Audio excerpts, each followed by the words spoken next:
Chapter 1, The Review. I wore my lucky sneakers to the meeting, not because I thought I'd need luck. I was pretty sure I'd crushed the past 6 months, but because they made me feel grounded. Like maybe I had my life together, even though my desktop was a digital landfill and I'd misplaced my car keys 3 times this week. "Come in," Steph called as I knocked, her voice bright and beachy like always. She had that Patagonia catalog look about her, like she might lead a hike after this.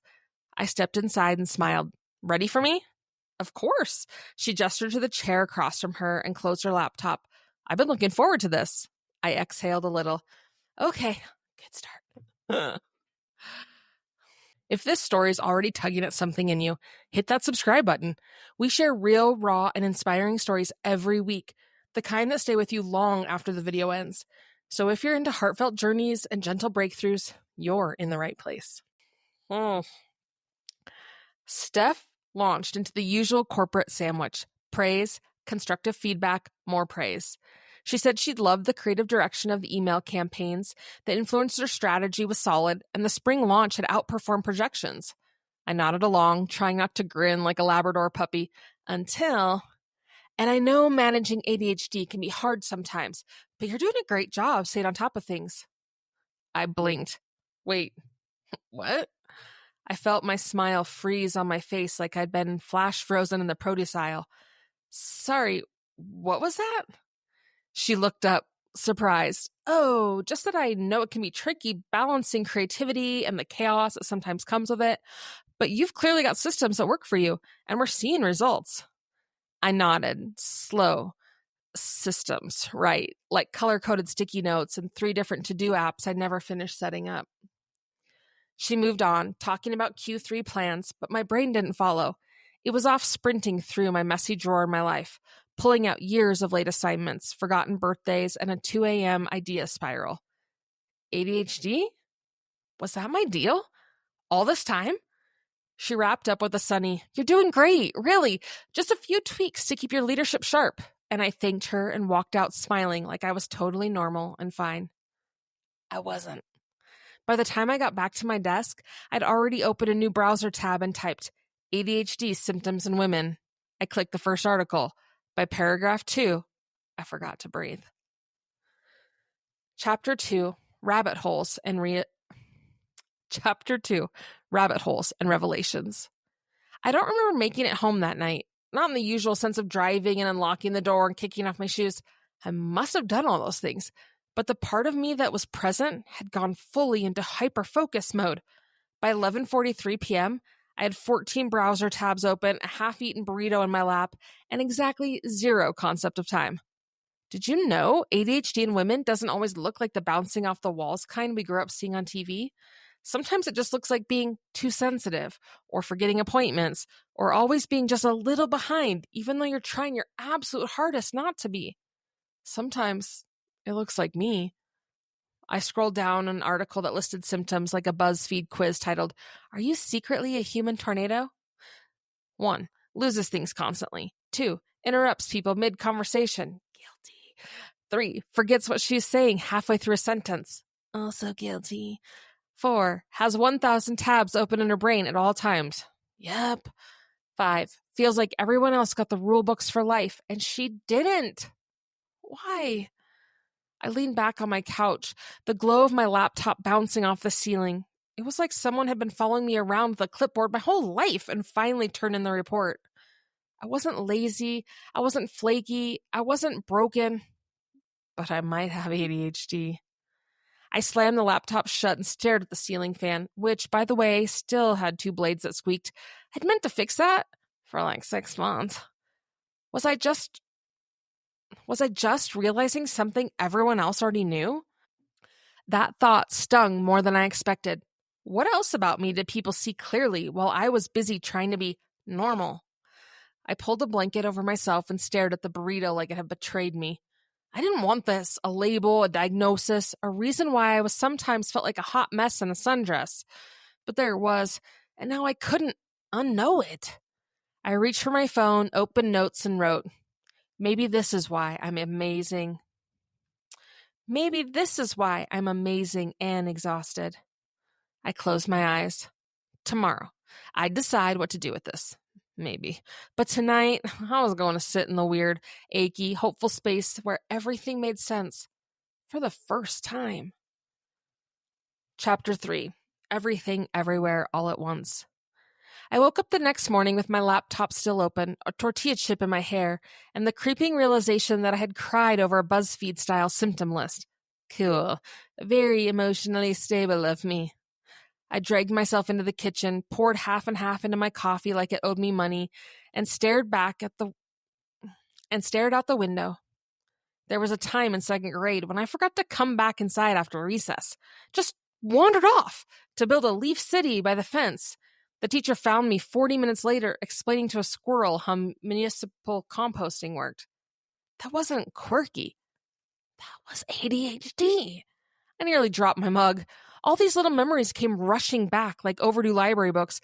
Every report card that said bright but scattered, every lost jacket, every friend who gently smiled when I interrupted for the 5th time in one conversation, every boyfriend who joked I was a free spirit when I couldn't follow a recipe without forgetting at least one ingredient. Was I the only one that didn't see it?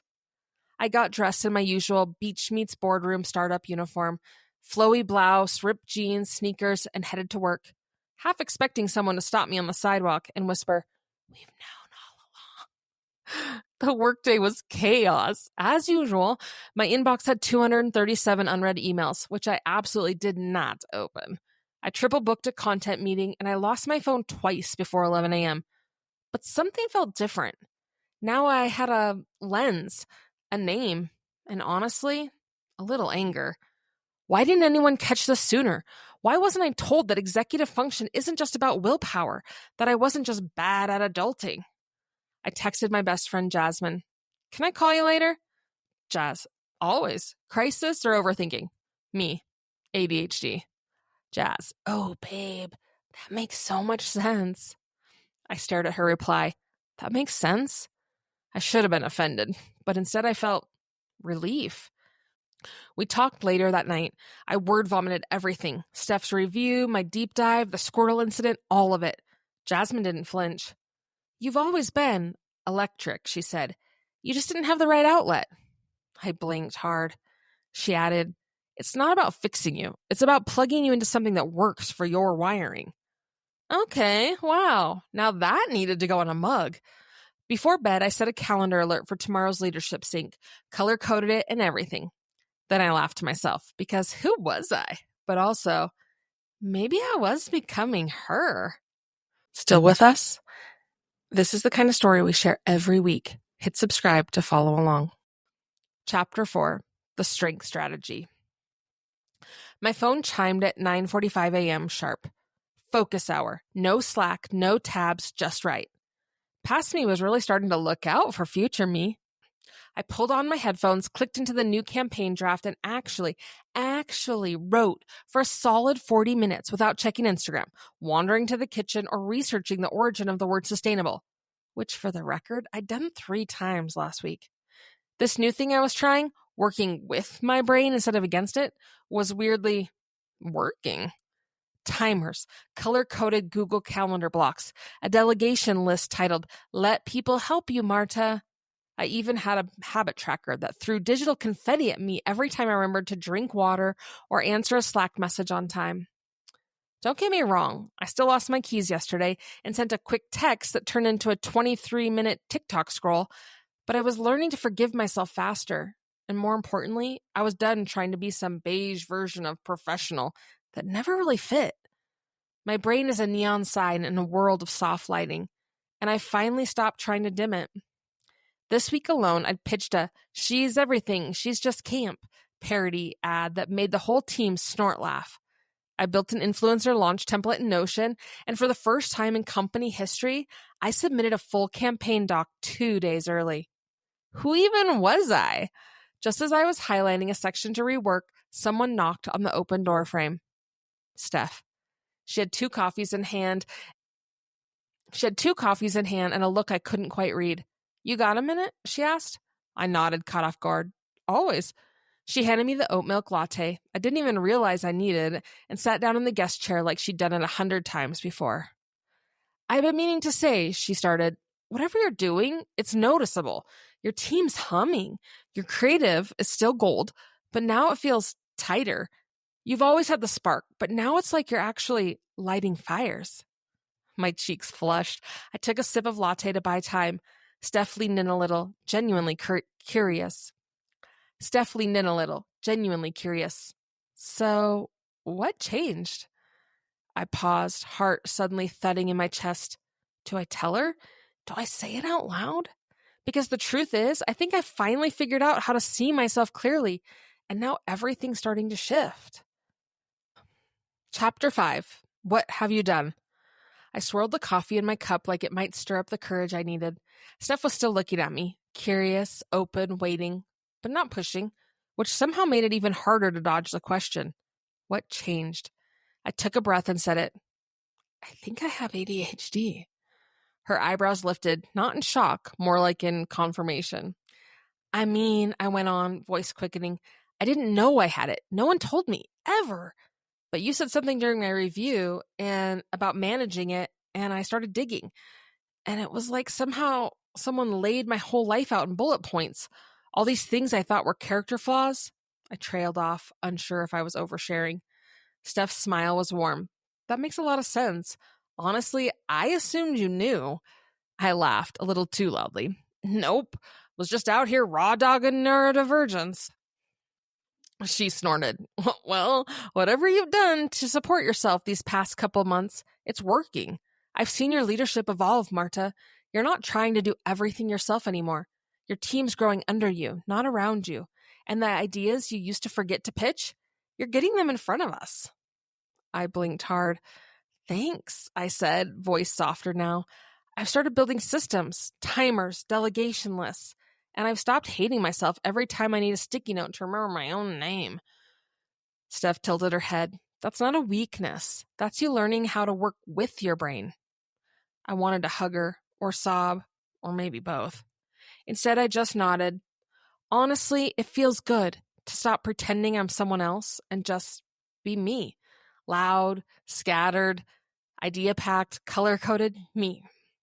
Steph grinned. That version of you? She's going places. Later that afternoon, I opened Slack to a ping from our team's ops director. Just heard your latest pitch. Brilliant. Want to speak at our next Women in Startups meetup? I reread it twice before responding. Was this happening? Was this the part where I stopped hiding behind the mess and found out? Was this the part where I stopped hiding the mess and found out it was actually the magic? Chapter 6.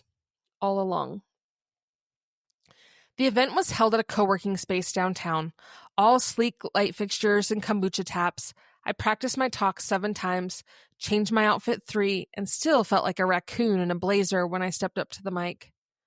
30 women stared back at me, some in heels, some in hoodies, all of them brilliant, all of them building. I cleared my throat. So, I'm Marta. I'm the digital marketing director at Trailhead Threads, and up until a few months ago, I thought I was just forgetful, flaky, bad at being a grown-up. A few heads tilted. One woman in the back folded her arms, eyes narrowing, like she already knew where this was going. I've always had big ideas. I see things others don't. I make weird connections. I pitch wild campaigns. But I also lose my keys 4 times a week, and once booked a content shoot with no camera batteries. Laughter. Encouraging laughter. And then, I said, gripping the mic a little tighter, someone casually mentioned ADHD during a review, and I spiraled, thankfully in the best way. I told them everything. The late-night rabbit holes, the crying over checklists, the realization that my brain wasn't broken, just built differently.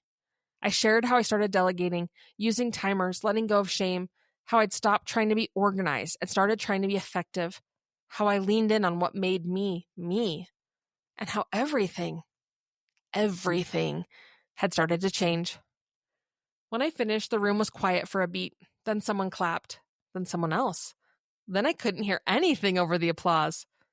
Afterward, women lined up to talk, some with tearful eyes, some with notebooks full of scribbled thoughts. One hugged me and whispered, "Thank you. I thought I was just lazy." I sat on the steps outside afterward, air still buzzing with energy, phone blowing up with DMs. And that's when I saw it. A message from someone I hadn't seen in years. A message from someone I hadn't heard from in years. Mrs. K, 9th grade English. Marta, I just watched your talk. I always knew you had a different kind of spark. I'm so proud of you. P.S. You still owe me an essay on Catcher in the Rye. I laughed so hard I startled a guy on a scooter. Maybe she'd seen it all along. Maybe a lot of people had. But the one who finally needed to see it was me. And now that I did, there was no stopping this brain. If this story spoke to you, there's more where that came from. Go ahead and hit subscribe so you don't miss the next chapter in this journey or the next story that just might be yours in disguise. Thanks for listening, and we'll see you in the next one.